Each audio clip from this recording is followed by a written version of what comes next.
Hi everyone, I'm Dumi. And I'm Ru. And we are the Afro Minimalists. And today we'll be talking about how we deal with our exes. Yeah. An African being free. So, it's been a long time since we posted a video, but we've been very busy. Very business, yes. We've been very busy, and guys, we call ourselves the Afro Minimalists for a reason, because we also do hair, we run a business, so check it out, please. But anyway, we'll be posting more content regularly now because I think we sort of settled down. So watch out for that. Also, thank you to our new subscribers. Yes, welcome. So all of you, thank you. We love you. Thank you for the comments. We really like them. Yeah, y'all make us blush. Also, let us know if there's anything you want to see specifically, like just as long as it's not pranks. It's very difficult to prank me. Like, I won't believe anything she tells me. If she's like, I'm going to leave you, I'm gonna be like, you're joking. Where are we going? We're going together. Where are we going? So we can't do that. But anything else you guys have in mind, please let us know. Anyways, let's get into it. For this week's content, I just thought, I might just bring my notebook for notes. Got the receipts. This is where she journals all the times. I heard that. And I have my notes because there's a lot of things you need to go through because exes are such a problem. So we're gonna start with some background stories about our exes, how we've interacted with our exes in our relationship, and what we've learned from these encounters. Because it brought with it a lot of lessons, and I'm grateful for them. Really? Right? I am. I just don't want them close to me. The first one. What are we gonna call her? I don't know. Well, you kind of met both of them on the same day. Yeah, but what are we gonna call her? Apple. We can call her Apple. We're gonna call her Apple. It's a peach. Pear. No. We're gonna call her Orange. Okay, alright. Orange and scarf and sombrero. That's the third one. Yeah. The first two I met on the first day, so we'll deal with that. But sombrero we're gonna do for the end, Anyway, so my notes. So story time, guys. She was previously in the choir for varsity. She was accompanying me. Yeah, I was accompanying. Because I had left, so we were going to the shops to shop. We're going to the shops to shop, and then I was like, oh, let's pass by campus and meet my friend because choir's about to start and I want to say hi to him.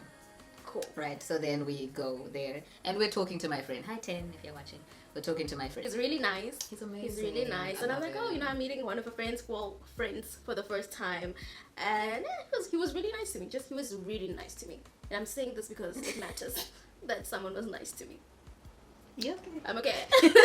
Right, so I'm talking and then I noticed the Orange, right? I noticed Orange and I'm like, dang. She's not exactly an ex. Me and Orange are not exes. She's just someone I enjoyed being with when she was asking like, are we gonna ever like move past, this barrier that we have. I really was just like, nah, I'm not ready to date. And that was true. That was very true. It was true. I wasn't ready to date. No, it's the truth. It's the truth. You weren't ready to date. So the issue is that you told her you weren't ready to be in a relationship, right? Mm-hmm. And then 2 weeks later you show up with your new girlfriend.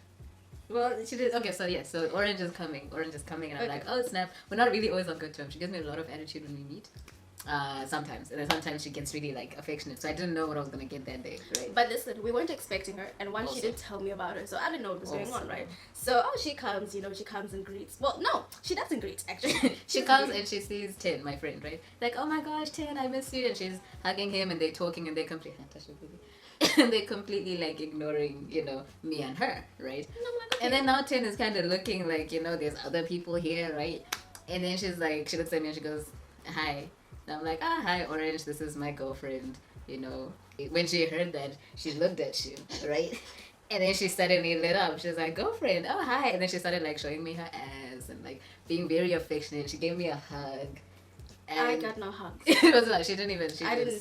She didn't say hi to me. She was just like, oh, hi. And then for the rest of the conversation, she just didn't say anything to me. And then when we were about to leave, she didn't say goodbye to me or give me a hug or anything. I really was just... but she hugged me again. Yeah, it was just weird. And I was very confused. I was like, I'm not being dramatic, right? Like, this girl really just... Because she didn't know that me and her had, like, a thing. well, had a thing, right? Right. So she was very confused by these inner. So now we move on to the next one, Which we called her Scarf. So now we're moving on to Scarf, and we met them on the same day, as I said. So what happened is now we're coming downstairs, right? And Tin and Orange are going into the building, and then we run into Scarf, and then everyone's like, oh my gosh, hi Scarf, we haven't seen you. We go there, and I'm like, oh hi. She gives me a hug, and I'm like, oh, this is my girlfriend. And then she's like shocked, and she goes, oh hi, and then she hugs her, treats her with respect, and it's like, oh, it's so nice to meet you. And that was a very genuine encounter that you two had. And actually we had her over for dinner, and yeah, we were vibing pretty well. We even went to Pride together. Yeah, so that wasn't bad. It wasn't a bad encounter at all. It was. The last one was with Sombrero. But that one ex that you have that is like on and off for years, like you have a degree in this ex, right? So me and her have been like 4 years in and out of this relationship. Been a lot.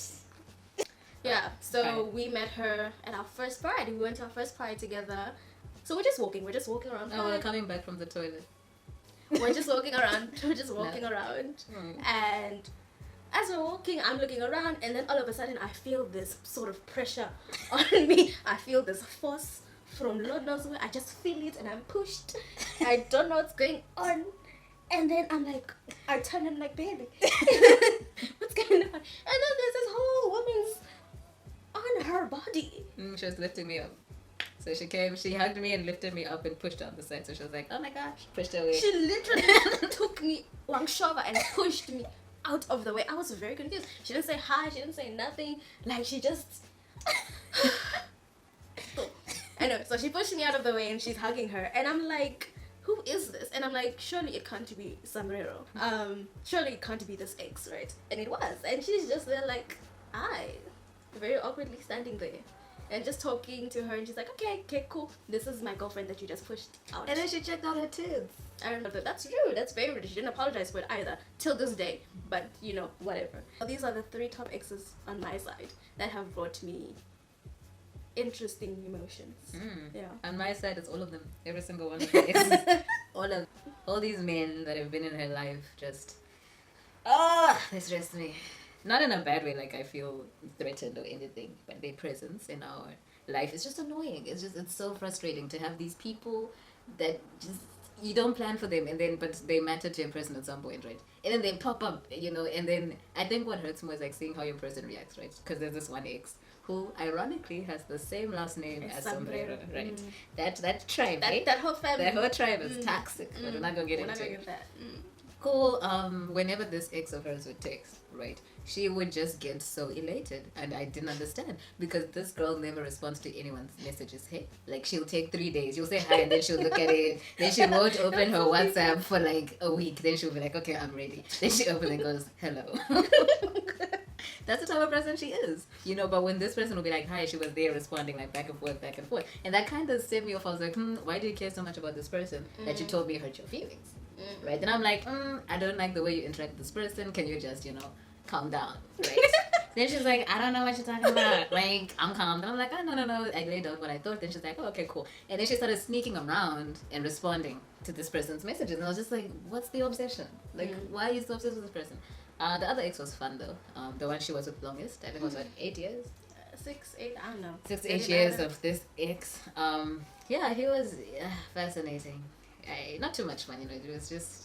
He's scared of me. Yeah, he's so afraid. Every time he sees us, he just does everything. It's interesting. We should ask him, like... We tried, remember? He's afraid. And the other ones, and people are just always sliding, your exes just always sliding in your DMs. Half the time you don't care, but there's just that one that really grind my gears. But then you guys talked about it. And yeah, everyone's We'll get into that. Which is, so we're getting into this, how we actually dealt with these people in our life. Because whether it's physically or emotionally, exes are going to pop up in your relationship. There's nothing you can do to really stop it because you can't control another person, especially outside of the relationship. So yeah, let's get into how we've made it after all these encounters. Just so many encounters.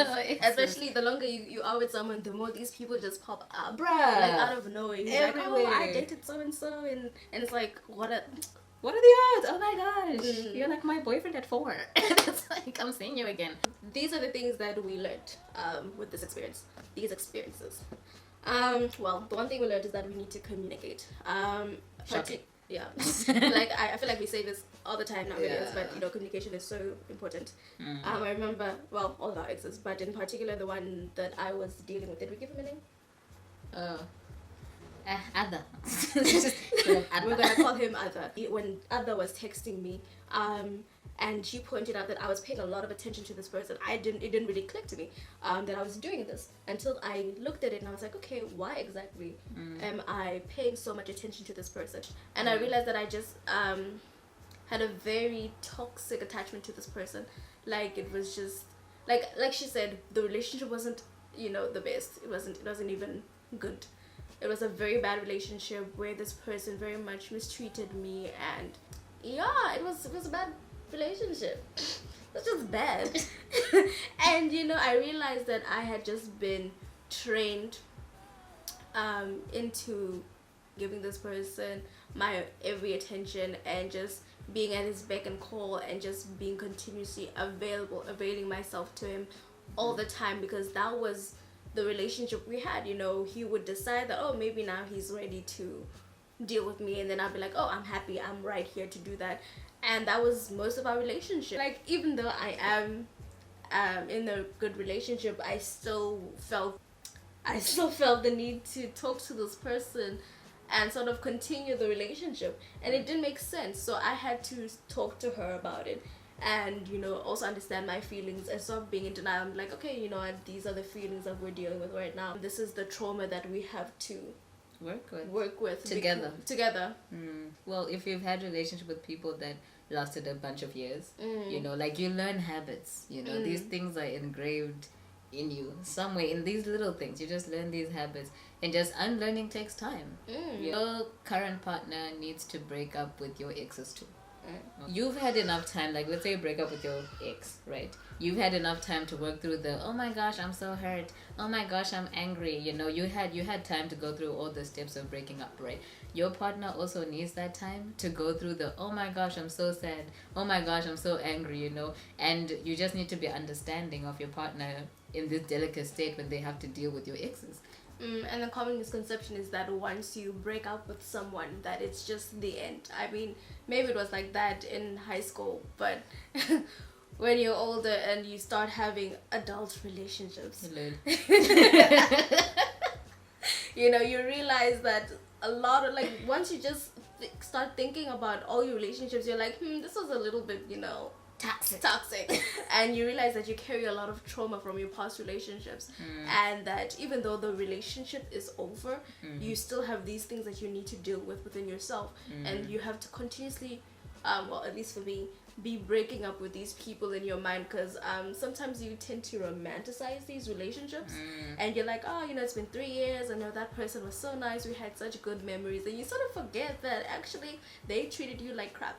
So it's very normal to just break up with people over time, again and again. Sometimes I even find out new things that I didn't realize, that hey, actually this was actually problematic, and then I deal with that.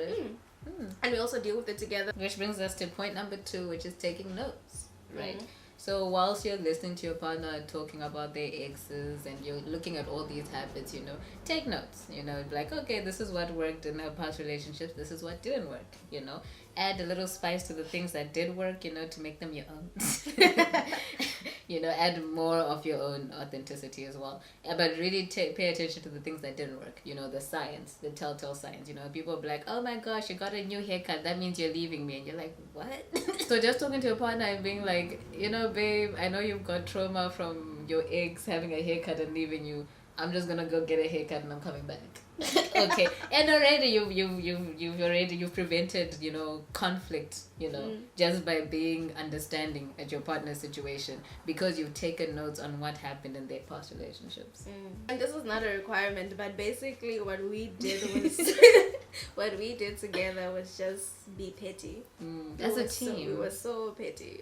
We did petty things that got us into a lot of trouble. Yeah. But there's a difference between being petty and being toxic. I'm not trying to tell you to stalk your ex. We didn't stalk our exes. But we had little outlets, you know. It was an outlet. Yeah. Yeah, we were very petty. Together. Yeah. In a non-harmful way. Yeah, just fun games, you know, like at Pride with Sombrero. We saw Sombrero in the club. And then my girl was like, you know, I'm going to show her that I'm still here. Let's see who she's going to push today, you know, 3 years later and, you know, come at me.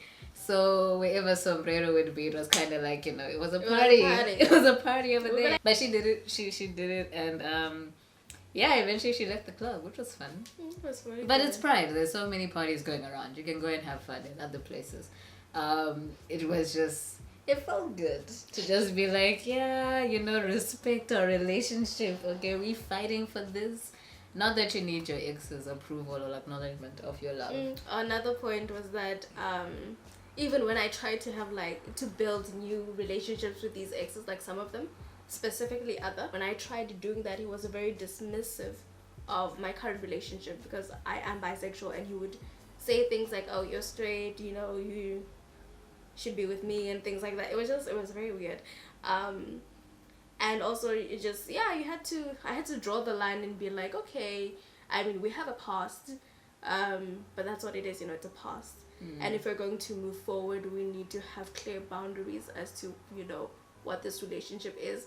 And, you know, one of those boundaries for me was just that not being disrespected and not having my relationship disrespected. So just because someone knows you longer or has had more experiences with you, whatever that means to you, doesn't necessarily mean that they have the right to disrespect you in your current relationship or you whenever in general.